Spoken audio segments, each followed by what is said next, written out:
প্রিয় দর্শক, এটি কোনো সাধারণ ভিডিও নয়, এটি একটি বিশেষ ভিডিও। গতকাল যদি আমি এই তরুণীর পরিচয়টুকু শুধুমাত্র বলেছিলাম, আজ আমি পুরো ঘটনাটি তুলে ধরছি। তার গুরুদেবের সাথে তার যে শেষ মুহূর্তে যে কথোপকথনগুলো হচ্ছে, এবং তিনি তার গুরুদেব শ্রী লোকনাথ স্বামী মহারাজকে এই পৃথিবীতে থাকাকালীন একজন সদ্গুরুদেবের সাফল্যমণ্ডিত দৃষ্টান্ত স্থাপন করে গেছেন এই ইসকনের ইউরোপিয়ান ভক্তটি। এখন শুনতে থাকুন তার গুরুদেবের সাথে তার অপাকৃত কথোপকথনগুলো।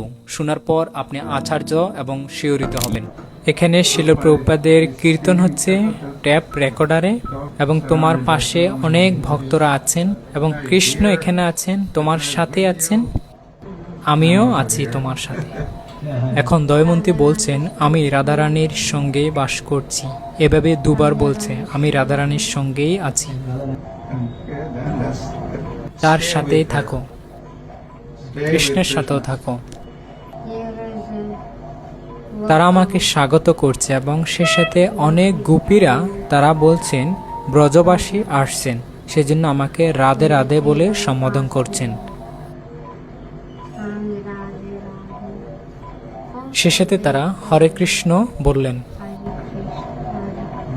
তাদের সাথে সাক্ষাৎ করো এবং যুক্ত হও এবং থাকো চিরকাল। Stay with them forever. They make me